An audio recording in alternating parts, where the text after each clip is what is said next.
마가복음 15장 16절에서 32절까지 합독합니다.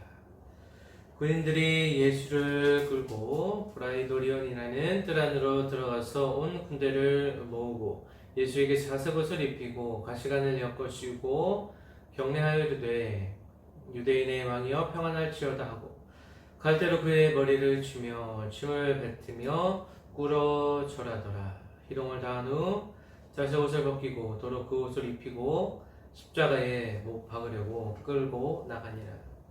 마침 알렉산더와 루포 아버지인 고레네 사람 시몬이 시골로부터 와서 지나가는데 그들이 그를 억지로 같이 가게 하여 예수의 십자가를 지우고 예수를 끌고 골고다라 하는 곳, 번역하면 해골의 곳에 이르러 모략을 탄 포도주를 주었으나 예수께서 받지 아니하시니라.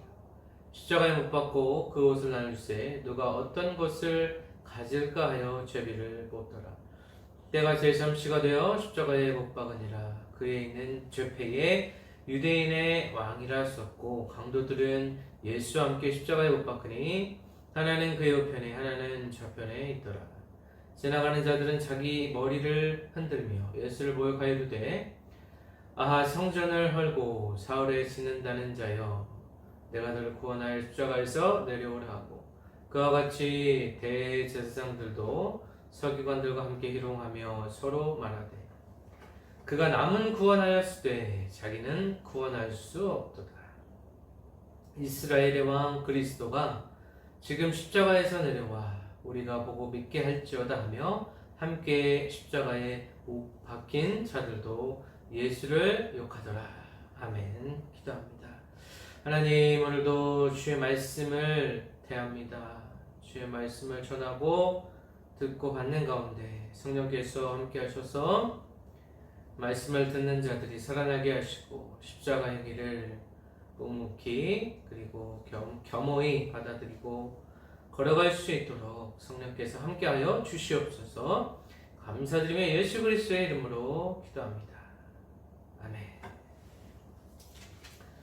네, 오늘도 주의 말씀을 같이 나누도록 하겠습니다.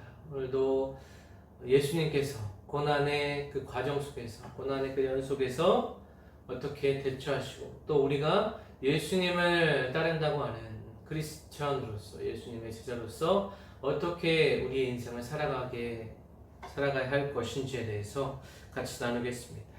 오늘 설교 제목은 십자가의 길입니다. 예수님께서 지금 걷고 계시는 길이 십자가의 길이죠. 그래서 자기 자신을 부인하고 날마다 십자가를 지고 나를 따를 것이니라 주님께서 말씀하신 것처럼 우리 인생에 우리가 하고 싶은 대로 우리의 욕망과 욕심대로 우리의 뜻대로 살아가는 것이 아니라 예수 그리스도 그분께서 걸어가신 십자가의 길을 같이 걸어갔으면 좋겠습니다.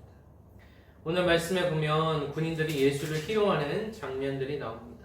군인들이라는 이 복수가 쓰인 것처럼 예수님은 집단적으로 이들에게 학대를 받으시고 또 조롱과 희롱을 당하시는 모습을 우리가 볼 수 있습니다.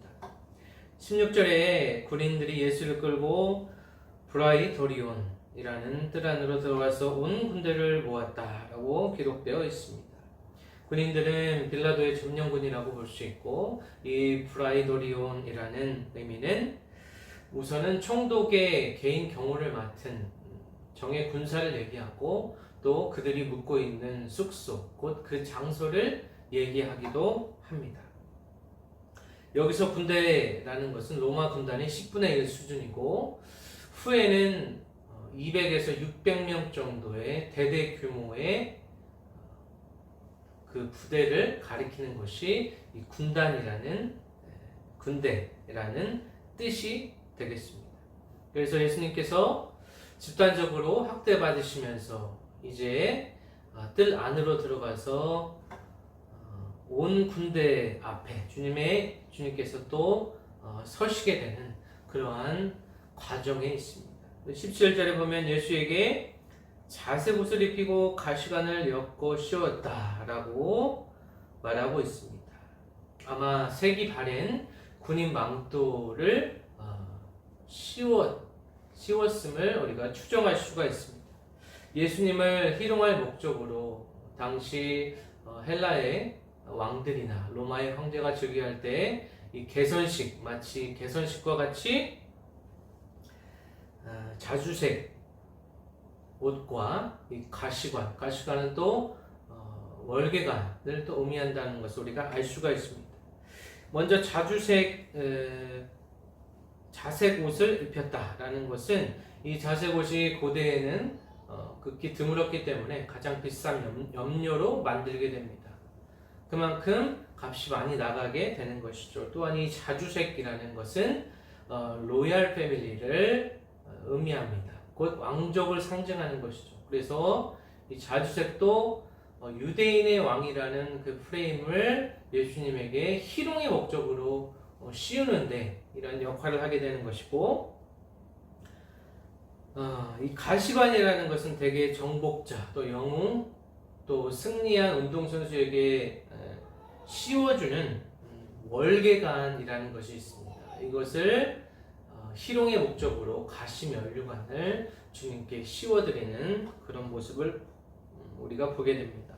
아주 고통스러운 희화라고 볼 수가 있는 것이죠. 예수님께서 우리의 왕으로 이 땅에 오셨지만 예수님께서 그 많은 사람의 대속물로 오셨지만 그 대속물에 해당하는 우리들은 그 예수님을 알아보지 못하고 예수님을 희롱하고 또 예수님을 알아보지 못하는 그런 비극적인 상황에 놓여 있는 것입니다.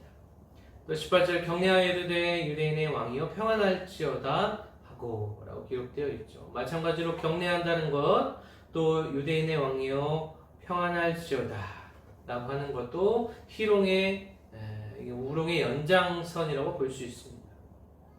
이것은 군병들이 로마 황제에게 예의를 갖출 때 쓰이는 표현입니다. 원래는 가이사, 승리자, 황제여 만세라는 그러한 어구를 모방하는 것입니다. 그래서 가이사는 이 개선식에서 자색옷을 입고 월계관을 쓰고 또 호를 잡고 있는 황제로서 환호를 받게 됩니다. 그러한 모습이 연상되듯이 그 모든 것을 희롱의 도구로 이들이 예수님 앞에 지금 내어놓고 있는 것입니다. 예수님에 대한 조롱이기도 하고 당시 지배를 받고 있던 유대인들을 조롱한다고도 볼 수가 있겠습니다. 19절에 갈대로 그의 머리를 치며 침을 뱉으며 꿇어 절하더라 이렇게 또 기록되어 있습니다. 갈대도 희롱을 위한 도구죠. 왕의 호를 상징합니다. 또 침을 뱉는 것은 원래는 입맞춤이라는 애정을 표현하는 것을 희화시켜서 흉내내는 것이죠. 이것이 바로 극도의 무례함과 경멸을 나타내는 것. 이것이 바로 침을 뱉는 행위에서 우리가 알 수 있는 것입니다. 또 꿇어 절하더라 라는 것은 로마 군병들은 신의 아들이라고 당시에 생각되었던 가이사 황제에게 엎드려 꿇어 절하듯이 예수님께 절하는 그런 모습을 흉내내고 있습니다. 예수님께서 왕으로 이 땅에 오셨지만 그들은 진정으로 예수님을 왕으로 생각하지 않고 희롱의 목적으로 꿇어 절하는 모습을 우리가 보게 됩니다. 20절에 보면 희롱을 당한 후에 자색 옷을 벗기고 도로 그의 옷을 입히고 십자가에 못 박으려고 끌고 나갔다라고 기록되어 있습니다.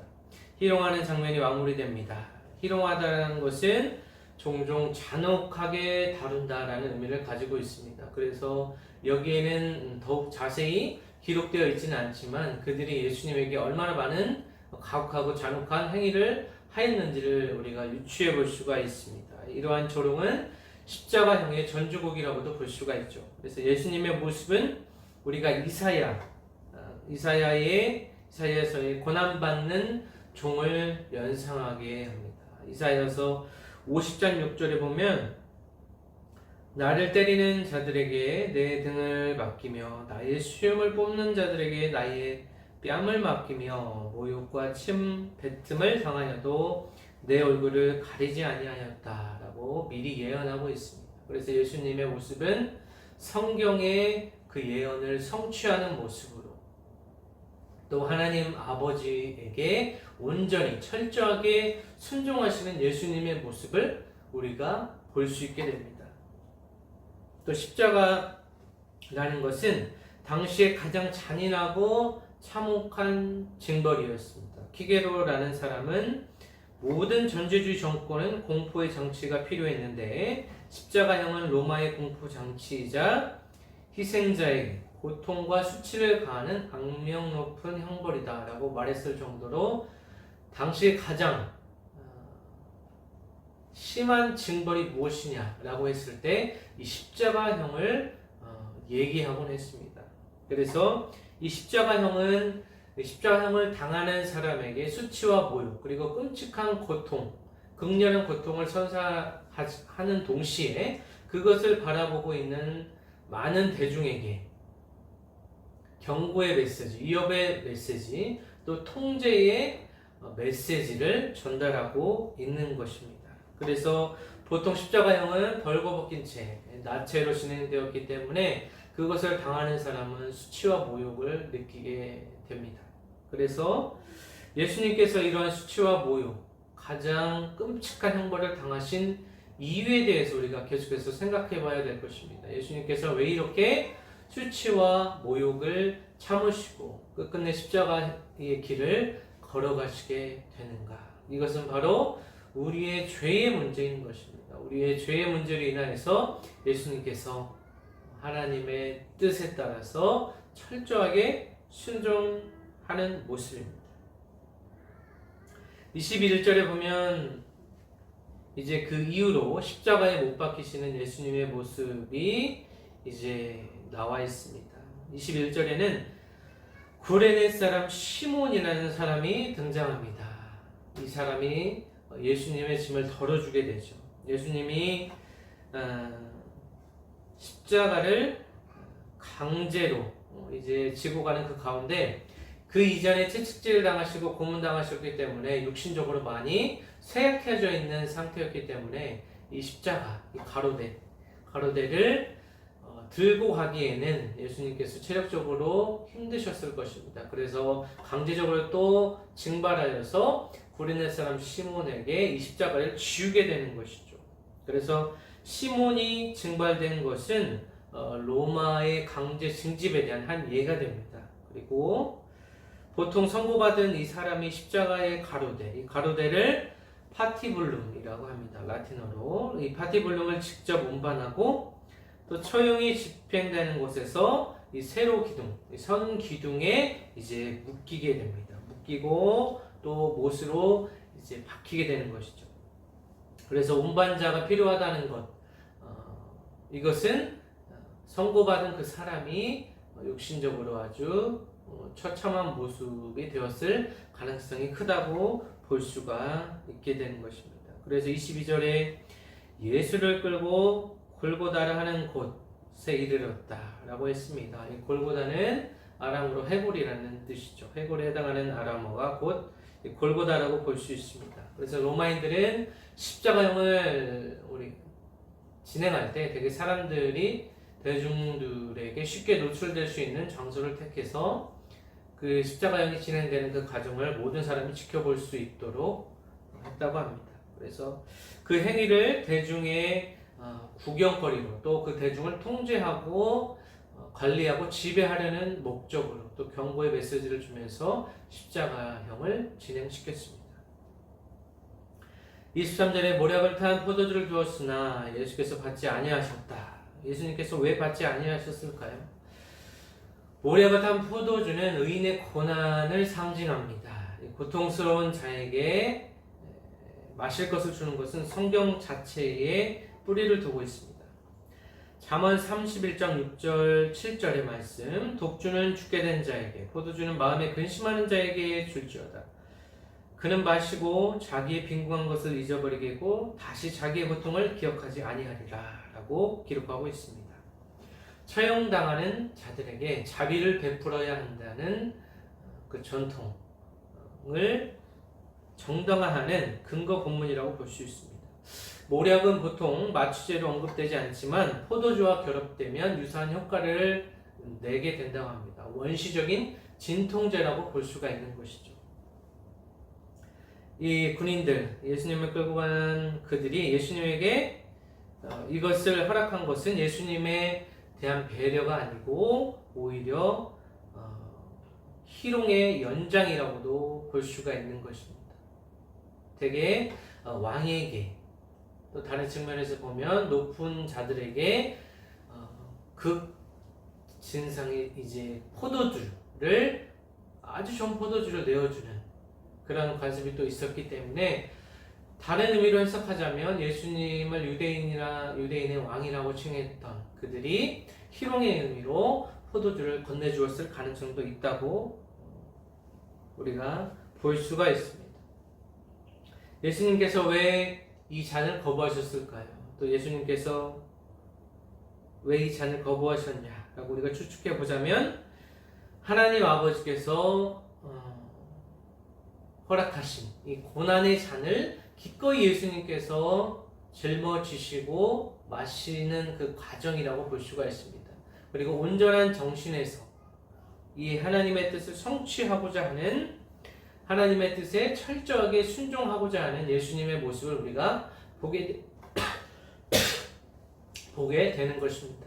그래서 또 하나님의 나라가 이르기 전까지는 또 포도주를 마시지 않겠다고 하는 또 주님의 그런 결단의 모습도 우리가 생각해 볼 수 있습니다.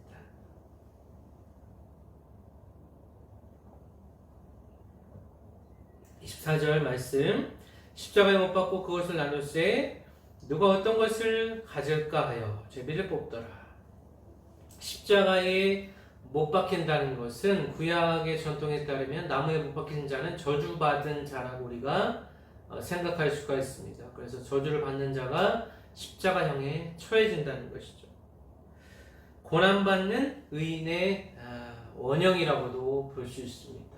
이 십자가에 대한 고고학적 증거가 있었습니다. 1968년 여호하난이라는 사람의 납골당지에서 주후 20년대 말에 그것이 발견되었습니다. 그곳에는 오른쪽 발목뼈를 관통한 11.5cm 정도의 못이 발견되었다고 합니다.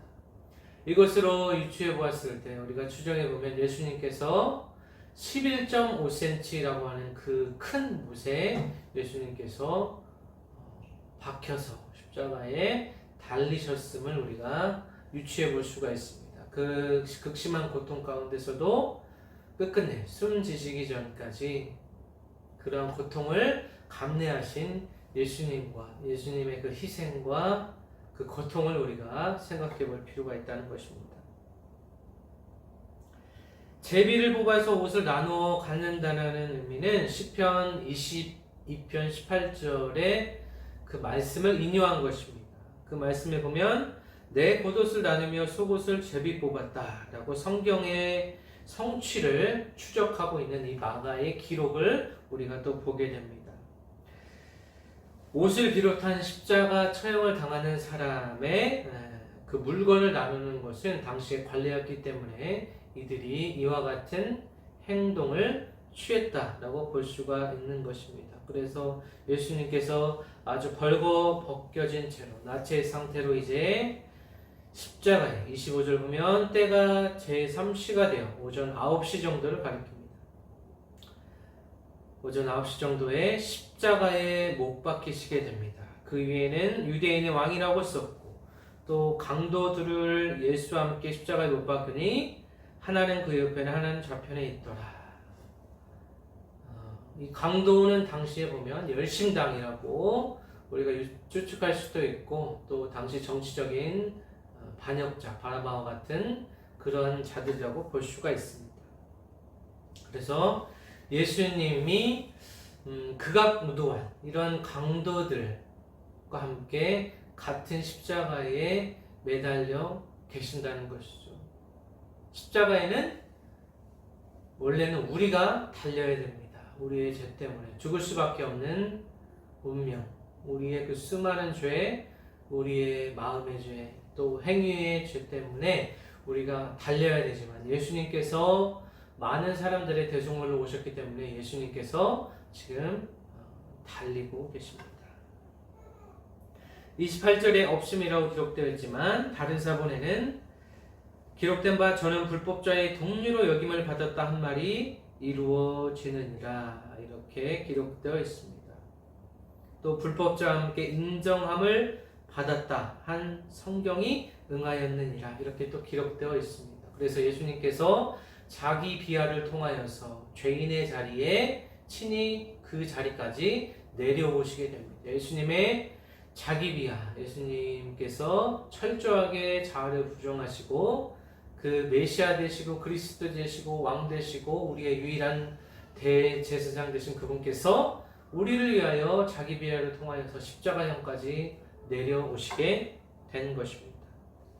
29절 말씀, 지나가는 자들은 자기 머리를 흔들며 예수를 모욕하여 이르되 아하 성전을 헐고 사흘에 짓는 자는 자여. 지나가는 자들이라는 것은 대중의 철저한 외면을 상징합니다. 그래서 저들뿐만 아니라 모든 대중이 십자가에 달린 예수님을 보고 예수님을 믿었던 사람들조차 절망하고 그들의 꿈이 사라지고 소망이 사라지고 이제 예수님을 저주하게 되는 그런 과정에 있습니다. 이 말씀 또한 시편 22편 7절에 대한 인유라고 볼 수 있습니다. 그 말씀에 나를 보는 자는 다 나를 비웃으며 입술을 삐죽거리고 머리를 흔들며 말하되 이렇게 기록되어 있습니다. 그래서 지나가는 사람들이 예수님을 신성 모독의 죄라고 이제 생각하고 또 성전을 무너뜨리고 사흘 만에 다시 짓는다. 예수님은 이런 말씀을 하신 적이 없음에도 불구하고 당시 어떤 루머를 통하여서 당시에 많은 사람들이 또 예수님을 대적하는 사람들에 의해서 예수님에 대한 잘못된 정보로 예수님을 규정하게 되는 것이죠. 30절 내가 너를 구원하여 십자가에서 내려오라 하고 이렇게 기록되어 있습니다. 만약에 예수님의 능력을 사용해서 예수님의 권능으로 십자가에서 내려오시게 된다면 이것은 하나님의 뜻에 반하는 행위고 예수님의 사명은 이제 실패로 종료되는 것입니다. 예수님께서 십자가에 머물러 계심으로 희생 제사의 제도를 끝내시고 성전의 기능과 역할을 헐어버리시는 그러한 지금 상황에 놓여 있는 것입니다. 그래서 더 이상 이제 구약의 성전 또 희생 제사는 필요 없고 이제 새로운 제물 또 새로운 성전 되시는 예수님께서 자신의 사명을 이제 감당하고 계시는 모습입니다. 31절 보면 그와 같이 대제사장들도 서기관들과 함께 희롱하며 서로 말하되 그가 남은 구원하였을 때 자기는 구원할 수 없도다 라고 기록하고 있습니다. 그래서 그들은 예수님께서 십자가에서 내려오지 못하는 것을 예수님이 하나님의 아들이 아니다 라는 그런 확신 가운데 지금 바라보고 있는 것입니다. 이들의 지금 행위는 구원의 방식과 과정에 대한 하나님의 뜻에 대한 철저한 무지를 보여주고 있는 것입니다. 이것이 바로 사람과 하나님의 생각의 차이이고 또 예수님은 자기 만족과 자기 변호를 위하여서 살아가시는 분이 아니라 하나님의 뜻에 철저하게 순종하며 그분의 뜻에 따라서 살아가셨던 것입니다. 마지막 32절 보면 이스라엘의 왕 그리스도가 지금 십자가에서 내려와 우리가 보고 믿게 할지어다 하며 함께 십자가에 못 박힌 자들도 예수를 욕하더라 하고 기록하고 있습니다. 십자가에서 내려오라는 이 조롱은 마치 예수님께서 겟세마네 동산에서 땀이 피가 될 때까지 기도하시는 그런 상황에서 직면했던 유혹과 비슷합니다. 그래서 예수님은 하나님께서 주신 잔을 기꺼이 마시게 되는 모습을 우리가 보게 되는 것입니다. 내려온다면 모두 믿겠다라고 하는 자들의 그 발언과 음성, 이들은 보는 대로 믿는 자들, 보는 대로 자신의 눈앞에 펼쳐진 대로만 믿는 자들의 한계를 가리키고 있습니다. 또한 예수님과 같은 운명의 처한 자들도 그들이 만약에 예수님을 따르는 자들이었다면 그들의 분노가 더욱 크게 달했을 것입니다. 하지만 역설적으로 예수님은 지금 서 있는 곳에, 지금 있는 곳에서 그대로 머물러 계심을 통하여서 당신의 사명 또 하나님의 뜻을 완전히 이루게 되는 그러한 역설을 우리가 보게 됩니다. 예수님은 자신을 구원하셨다면 다른 사람들을 구원하시지 못하게 됩니다. 또 예수님은 완전히 연약한 모습으로 세상의 저기와 사단에게 굴종하는 듯한 모습으로 오늘 본문이 마무리되고 있습니다. 말씀을 맺겠습니다. 오늘 마가복음의 기록은 간략하지만 강력합니다. 왜냐하면 마가복음은 육체적 고통에 초점을 두기보다는 십자가 위에 조롱의 문구, 유대인의 왕, 이스라엘의 왕이라는 이 문구에 초점을 둡니다. 또한 다양한 구경꾼들과 심지어 동료 희생자들의 그 언급을 통하여서 예수님을 말로 학대하는 것에 초점을 두고 있습니다. 육체적인 학대뿐만 아니라 이 말로써 학대하는 것을 우리가 보게 됩니다. 예수님의 적들이 왜곡하여서 냉소적으로 사용한 이 존칭, 유대인의 왕이라는 이런 존칭과 또 마지막 구절 이스라엘의 왕 그리스도, 이들이 예수님의 신원을 말하면서도 정확하게 말하면서도 이들이 조롱의 어조로 희롱의 말로 지금 하고 있기 때문에 그들은 눈이 가려워진 상태였기 때문에 예수님을 똑바로 바라보지 못했던 것입니다. 십자가에서 내려오라는 자들의 외침, 그 외침은 예수님께서 십자가에 계속 머물러야 한다는 그러한 사실과 그러한 진리와 하나님의 뜻과 배치됩니다. 이것은 우리의 생각과 하나님의 생각의 차이라고도 볼 수가 있죠. 역설적으로 예수님은 실제로 유대인의 왕으로 이제 그의 백성을 십자가에서 구원하고 계시는 것입니다. 빌립보서 2장 6절에서 8절 말씀을 보면 그는 근본 하나님의 본체시나 하나님과 동등됨을 취할 것으로 여기지 아니하시고 오히려 자기를 비워 종의 형체를 가지사 사람들과 같이 되셨고 사람의 모양으로 나타나사 자기를 낮추시고 죽기까지 복종하셨으니 곧 십자가에 죽으심이라 라고 기록되어 있습니다. 그래서 빌립보서 2장 6절에서 8절 말씀은 우리가 나아가야 될 길이라고도 볼 수가 있습니다. 예수님의 철저한 자기 비하, 자기 비움을 통하여서 하나님의 뜻을 성취하셨던 것처럼 우리 인생도 마찬가지로 우리의 철저한 자기 부인과 자기 비하를 통하여서 하나님의 형상을 회복하고 예수 그리스도의 그 거룩한 성품으로 우리의 성품이 변화되는 그러한 놀라운 은혜 가운데 우리가 살아가야 될 줄로 믿습니다. 예수님의 철저한 자기 비하는 성육신, 육체로 오신 예수 그리스도의 모습을 우리가 보게 되는 것입니다. 우리가 주님과 함께 나아가야 될 길이고 주님이 오신 목적이라고 볼 수가 있습니다. 말씀이 육신 대신 그 예수 그리스도의 성육신, 화육하는 말씀이 곧 우리의 삶이 되는 것이 곧 우리 인생의 목적이라고 볼 수가 있는 것입니다. 그래서 결론적으로 주님과 함께 십자가의 길, 이 고난의 길에 동참하여야 될 것입니다. 피할 수 없으면 즐기라는 말이 있듯이 우리에게 다가오는 불시험과 고난은 우리를 연단하고 정금과 같이 하나님께 나아가게 합니다.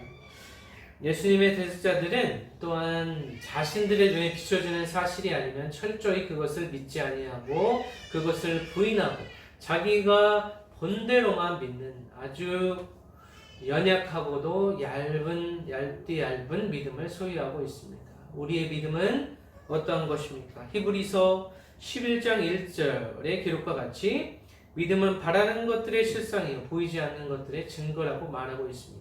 믿음이 우리의 실상이 되고 믿음이 우리의 유일한 증거가 된다는 것입니다. 그래서 보지 않고 믿는 자들은 더 복되다. 주님께서 말씀하신 것처럼 우리가 보는 대로 살아가지 않고 우리의 믿음대로 하나님께서 주신 그 믿음대로 우리 자신에게서 나오는 신념과 그런 관념과 철학이 아니라 하나님 아버지께로부터 받은 그 약속의 말씀에 기반한 그런 믿음을 가지고 우리가 살아가야 될 줄로 믿습니다. 마지막으로 로마서 8장 31절 32절 말씀 봉독합니다. 그런즉 이 일에 대하여 우리가 무슨 말을 하리요? 만일 하나님이 우리를 위하시면 누가 우리를 대적하리요? 자기를 아끼지 아니하시고 우리 모든 사람을 위하여 내주시니가 어찌 그 아들과 함께 모든 것을 우리에게 주시지 아니하겠느냐라고 사도 바울은 고백하고 있습니다. 자기 아들을 내어주시니가 그 어떤 것도 그 무엇이라도 우리에게 허락해 줄 수 있다는 것입니다. 하나님의 주권 안에 하나님의 뜻 안에 구하는 것은 하나님께서 이루어 주신다는 것입니다. 그래서 우리가 육신의 소욕이나 이생의 자랑이나 안목의 정욕에 이끌려서 우리가 구하는 것이 아니라 하나님의 뜻 안에서 예수 그리스도께서 주신 이 말씀을 붙잡고 구하는 모든 것은 주님께서 허락해 주신다는 것입니다. 우리가 십자가의 길을 걸어가면서 겪는 그 수많은 고통과 고난 가운데서도 이제 예수님께서 말씀하신 대로 예수님께서 약속하신 대로 성령 하나님께서 우리와 함께 해 주시기 때문에 그 성령 하나님 의지하여서 그 인도하심 받고 살아갈 줄로 믿습니다. 예수님까지 우리에게 허락하신 하나님의 그 사랑, 하나님의 그 은혜를 우리는 잊어서는 안 되겠습니다. 하나님의 신실하신 것, 또 하나님의 약속을 믿고 반드시 승리의 길로 승리하는 십자가의 길을 당당하게 또 굳센 믿음 가지고 걸어가시기를 예수 그리스도의 이름으로 간절히 축원합니다.